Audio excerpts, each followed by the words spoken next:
നമ്മളൊരു ഫണ്ടിങ് ഏജൻസിനെ അല്ലെങ്കിൽ ഫണ്ട് ചെയ്യുന്ന ഒരു ഇൻഡിവിജ്വലിനെ ചേസ് ചെയ്തിട്ട് നമ്മൾ ഫണ്ട് ആവശ്യമുള്ള മൂഡിൽ നിന്ന് കഴിഞ്ഞാൽ ഏറ്റവും കുറഞ്ഞ നെഗോസിയേഷനാണ് നമുക്ക് കിട്ടുക. നേരെ മറിച്ച് നമ്മളുടെ അടുത്തേക്ക് ഫണ്ട് ഇങ്ങോട്ട് വരുന്ന സാഹചര്യം ക്രിയേറ്റ് ചെയ്യുക, അത് ഇവരുടെ വാല്യൂയിൽ ഉറച്ചു നിന്നാൽ സംഭവിക്കുന്ന കാര്യമാണ്. അവർ പ്രോഫിറ്റ് ഉണ്ടാക്കുന്നുണ്ട്, ആ പ്രോഫിറ്റിൻ്റെ മുകളിൽ വളർച്ച സാധ്യത ഉണ്ടെങ്കിൽ ഫണ്ട് ഇങ്ങോട്ട് അന്വേഷിച്ച് വരും. നമ്മളുണ്ട് എന്നുള്ള ഈ സ്പേസിൽ നമ്മൾ എക്സിസ്റ്റ് ചെയ്യുന്നുള്ള ന്യൂസ് അവിടെ എത്തിക്കാൻ വേണ്ടിയിട്ടുള്ള ശ്രമങ്ങൾ ചെയ്യുക എന്നുള്ളത് മാത്രമാണ് അതിൽ ചെയ്യേണ്ട ഒരു കാര്യം. ഫണ്ട് ഇങ്ങോട്ട് വന്നു കഴിഞ്ഞാൽ ഈ ഫൗണ്ടിങ് ടീമിൻ്റെ ഡിമാൻഡിനനുസരിച്ച് ഫണ്ട് നിൽക്കും. കാരണം അവിടെ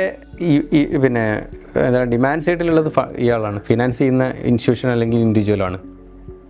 അപ്പോൾ ആ സാഹചര്യം ക്രിയേറ്റ് ചെയ്യുക, ഈ യൂണിക്കോണിലേക്കുള്ള റണ്ണിൻ്റെ സ്പീഡ് കുറയ്ക്കുക. യൂണിക്കോൺ ആയിട്ടില്ലെങ്കിലും കുഴപ്പമൊന്നുമില്ല എന്നൊരു മൂഡ് വെക്കുക. ഇനി യൂണിക്കോൺ ആവുകയാണെങ്കിൽ കുഴപ്പമൊന്നുമില്ല, ഇവഞ്ച്വലി കുറച്ച് കാലമൊക്കെ എടുത്തിട്ട് നമ്മളെ വാല്യൂ ഒന്നും കോംപ്രമൈസ് ചെയ്യാതെ കൃത്യമായിട്ടുള്ള സമൂഹത്തിന് നല്ലൊരു വാല്യൂ കൊടുക്കുന്ന ഒരു സ്റ്റാർട്ടപ്പ് കമ്പനി ആയിട്ട് വരികയാണെന്നുണ്ടെങ്കിൽ it is well and good.